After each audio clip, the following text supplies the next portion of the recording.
정부가 4대강 녹조 현상을 해결하겠다면서 이달 말부터 16개 보의 수문을 시범적으로 열고 있습니다. 주변 환경에 영향이 없을 만큼 강물의 높이를 낮추고 있는 건데 현장에선 예상치 못했던 문제들이 속속 드러나고 있습니다. 밀착 카메라 박소연 기자입니다. 경기도 여주시 남한강입니다. 강변을 따라 단 모양의 쇳덩이 여러 개가 나란히 놓여 있습니다. 1m 한 50이 쭉 빠진 거예요. 물이. 그게 다 드러나게 된 거죠. 우리도 이제 깜짝 놀란 거예요. 그걸 보고. 아직 강물에 반쯤 잠겨 있는 쇳덩이에 가까이 가봤습니다. 제가 서 있는 이포보 상류 5km의 지점의 수심은 제 허벅지 높이도 채 되지 않습니다. 외부에 노출된 이 철골 구조물은 강바닥에 단단히 박혀 있어서 이렇게 힘껏 밀어봐도 꿈쩍도 하지 않습니다. 철골 구조물이 한꺼번에 발견된 건 일주일 전쯤인 20일부터입니다. 정부가 4대강 수위를 근처 지하수에 영향이 없는 수준까지 낮추면서 그동안 물속에 잠겨있던 쇳덩이가 모습을 드러낸 겁니다. 노란 부표로 표식을 해놓은 지점에도 물속 아래에 철골 구조물이 있다고 합니다. 이 배를 타고 강 가운데로 나가보겠습니다. 어민들은 소형 어선과 부딪혀 사고라도 날까 200kg이나 되는 쇳덩이를 강 밖으로 끌어내고 있습니다. 배도 바서지고 물에 떨어지면은 사람이 떨어지잖아. 바가서 부닥치니까. 이렇게 사흘 동안 발견한 쇳덩이만 20개입니다. 가까이에서 보니 날카롭게 생긴 철골 자재가 강 한가운데 이렇게 박혀 있습니다. 표면에는 민물 홍합도 이렇게 붙어 있습니다.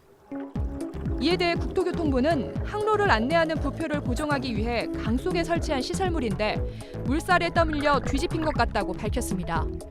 하지만 어민들은 4대강 사업이 끝난 후에 방치해놓고 간 폐기물이 아니냐며 반발하고 있습니다. 어민들은 강 밑에 이런 철골 구조물이 있다라고 계속 문제 제기를 했어요. 관계 당국에서 그걸 무시했던 거죠. 근데 물이 빠지자마자 이게 드러난 겁니다. 이번엔 여름 때마다 녹조 현상으로 몸살을 앓고 있는 낙동강에 가봤습니다. 강가 한쪽에 시커먼 퇴적물이 잔뜩 쌓여 있습니다. 아래로 걸어 들어가 봤습니다. 낙동강이 흐르는 대구 달성군 사문진교 아래에 나와 있습니다. 마치 거대한 갯벌로 변한 듯한 모습인데요. 한 걸음을 떼기 힘들 정도로 이렇게 다리가 푹푹 빠지고 있습니다. 발을 잘못 디뎠다간 움직이기 어려울 정도로 펄에 깊이 빠집니다. 삽으로 퇴적물 속을 걷어 올려 봤습니다. 오염된 물에서 주로 서식하는 붉은 깔따구와 실지렁이가 꿈틀거립니다.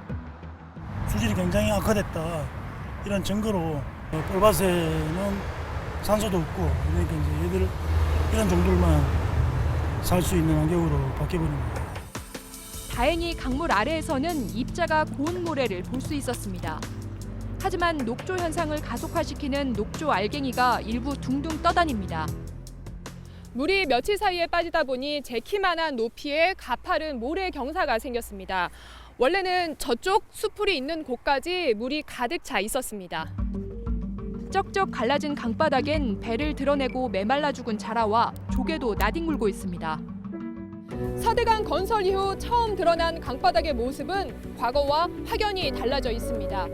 가뭄에 대비하겠다며 22조 원을 들였지만 본래 취지와는 다르게 생태계와 수질만 악화시킨 것 아니냐는 비판이 거세지는 이유입니다. 밀착 카메라 박소연입니다.